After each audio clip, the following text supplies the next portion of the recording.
Hello and welcome to Reaper Wargaming, the channel talking all things 40k. Today we're looking at the Space Marine Dreadnoughts and which OAP gives you the most bang for your buck. For those who don't know, Dreadnoughts are hulking mechanical walkers piloted by a Space Marine who has been severely injured in battle, but has been interred in a Dreadnought so he can continue to serve his chapter. Besides being the angry uncle you see every now and again, Dreadnoughts have a wealth of experience, often being centuries old, and in some chapters still retain leadership over a company. Today we're only looking at the Dreadnoughts available for all chapters, so we're not discussing the Blood Angels, Space Wolves, or Forge World Dreads. There are certain traits all Dreadnoughts share. Besides the Contemptor and Redemptor variants, all Dreadnoughts have a 6-inch move and are strength 6. All have a 3+ armor save, and besides the Contemptor, none have an invulnerable save. New and improved in 9th edition, Dreadnoughts now all have the Duty Eternal ability, reducing damage by 1 to a minimum of 1. This is great and adds some flavour to using Dreadnoughts and makes them more survivable. And besides the Ironclad Dreadnought, all are toughness 7, making them tough enough to withstand most firepower. In addition, all but the Contemptor and Redemptor have 8 wounds. The store brand version of a Dreadnought, El Clasico, comes with an assault cannon, storm bolter and a Dreadnought combat weapon. A good choice for an all-rounder with 8 wounds and 4 attacks. Alongside the Venerable, the Dreadnought also has access to the Dreadnought weapons list, unlike all the others, meaning you can swap out the assault cannon for a strength 7, -3, 2 damage heavy plasma cannon, multi-melter or a las cannon. Depending on how you want to run this guy, the las cannon still remains the best option alongside a combat weapon, allowing Grandpa to handle himself in combat if he gets jammed up, but also providing some good anti-tank if he doesn't. For 140 points, that ain't bad, and with the old school dreads he doesn't degrade as he takes wounds. Expect him to go boom and be a relatively good distraction, but for 15 points more you can either get an Ironclad or a Venerable, both of which have better options for weapons and abilities, meaning the Classico is a little bit left behind. Colin the Contemptor has had a slap down, making him less attractive as an option than before. Not only has he lost an inch of movement to 9, but he's also lost a wound and seen his weapon and ballistic skill go to a 3+. The trade-off here seems to be that he doesn't degrade anymore and continues to be the only dread in the main book that has a 5+ invulnerable save. His Kerry's assault cannon is strength 7 instead of 6, but that's hardly a winner and can be swapped out for a multi-melter. Along with a melter and a combi bolter, he has the standard dread combat weapon at ×2 strength, -3 AP and 3 damage. He's remained strength 7, so in combat he's strength 14, not that it makes a huge difference because he's going to ruin someone's day even if they have a 3+ armor save. At 150 points, 1 extra wound and movement isn't worth it, especially considering the other OAPs available. Looks like GW have penalised the normal Contemptor here, along with the Relic version, and pushed a unit that was already on the fence into the grass. Losing the 2+ makes me think why someone would ever actually take this guy over any of the other options, or even an Invictor Warsuit. While not being a Dreadnought, it's only 10 points more than a Contemptor and far more usable and more points efficient. RIP lad. Seen as the wise old geezer amongst his battle brothers, the Venerable Dreadnought is a great addition to any force, and a far better option than the Contemptor. With a weapon and ballistic skill of 2+, the Venerable is also the most accurate and, like the unvenerable counterpart, has access to the Dreadnought weapons list. A good loadout with this guy is a missile launcher and twin las cannon, giving you a 48-inch range gun platform hitting on 2s for 155 points. You can, of course, put your Venerable as a combat version, but you're better off investing in the firepower and sticking him on an objective with good arcs of fire. Along with Duty Eternal making him tougher, the Venerable's 6-up Feel No Pain adds some potential longevity to him, and with him not degrading, you'll always be hitting on 2s. Overall, for the points, the Venerable should be your go-to dread over its normal brother.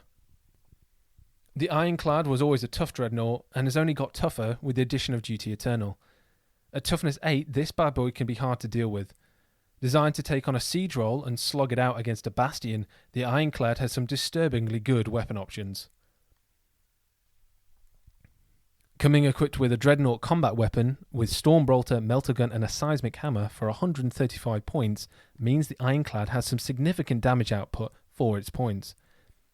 The Combat Fist can have its Storm Bolter swapped out for a Heavy Flamer, or change the Melter Gun for one, but you're better off spending the points on a Hunter Killer Missile, which it can take 2 of. At 5 points each for 2 strength 10 minus AP 2 D6 damage missiles, it's worth the investment. The seismic hammer is a terrifying weapon, making the ironclad strength 12 minus 4 AP and 5 damage. The trade-off is you have a minus 1 to the hit roll. The other option is the Dreadnought Chain Fist, with the same strength and AP, but 2d3 damage unless it's a vehicle, where it becomes flat 6. Both good options and damage dealers, but there's just something about the badassness of the hammer that makes me want to stick with it. With Dreadnoughts still being core units, having a captain training behind 2 of these can somewhat negate the minus 1 to hit rolls. Equally, keeping the ironclad combat weapon gives you access to the Wrecker ability, allowing you to re-roll a hit roll of 1, giving you the option of sending this bad boy off to cause havoc by himself. Having 2 of these isn't a bad idea, and with the Master of the Forge Tech Marine backing them up, they can survive longer and have an extra attack and strength, bringing them up to 6 attacks on the charge. One of these going up against a knight with the seismic hammer or chain fist has the potential to cripple it. 2 of them will wipe it from existence. This of course requires them to get into combat, but a sneaky player will pick the right moment to charge in and remind them why Old Man Rivers should still be feared. The Ironclad is a strong, tough dreadnought that can do significant damage if allowed to. At 135 points, it's well worth investing in one of them for a combat loadout, which is the best way to utilise this guy, and worth spending the extra 10 points on the Hunter-Killer missiles. No matter which chapter you're running, the Ironclad seems to be a solid choice in 9th edition, where strength and damage are increasing, and a toughness 8 dread might just be the edge you're looking for. The Chad of the Dreadnought world is 175 points and comes best equipped with his main loadout of the Heavy Onslaught Gatling Cannon and trading the Heavy Flamer for the smaller version for an extra 5 points. 20 shots between the Heavy and normal Onslaught gives you some DACA, and the Macro Plasma Incinerator is new and improved with the standard charge now being damaged too. Both main gun options cost the same, but personal experience shows the Gatling Cannon and consistent rate of fire is better. At toughness 7, like all but the Ironclad, he packs 13 wounds, but degrades as before, and, just as before, will be blown to Kingdom Come, but only does D3 mortal wounds instead of D6 now. Chad remains a good option, but also a pricey one for what he does. The new macro plasma rules, alongside Big Guns Never Tire, means you'll be wanting to overcharge all day long. And no matter what battle round you're in, on a minus 4 AP will wipe out anything but invulnerable saves. The Fist is also better in combat now, being D3 plus 3, and much less swingy with a minimum of 4 damage, which is nice. Best placed in midfield to provide fire support and counter-charge potential, the Redemptor can be a good all-round threat depending on your needs, but with only 4 attacks, needs to be sent after the right target to earn his points back. Efficiency-wise, he's not as good as some of the other dreads available, but with his extra wounds and decent loadout options, can do the business when allowed to. Overall, Dreadnoughts have come out well in this edition and have the potential to be very efficient for their points.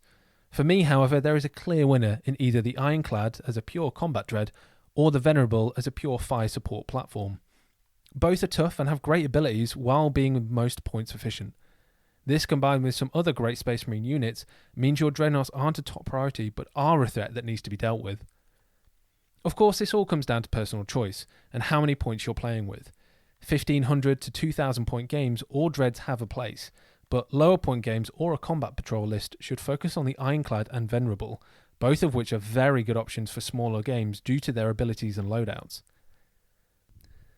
Dreadnoughts are an iconic Space Marine unit, and besides the Contemptor, it's nice to see that they have some real viability in 9th edition across the board. It goes without saying that in an Iron Hands list, Dreadnoughts are very good, but they can also play strong in a White Scars, Imperial Fists, and even a Salamander's one. But no matter the chapter, they are just a great addition to your army. Well, that's all we have time for. I hope you enjoyed this video, and please do let me know your own thoughts in the comments below. If you like what you're hearing, please like, share and subscribe. It really does help us out a lot. Take care, and we'll see you again next time.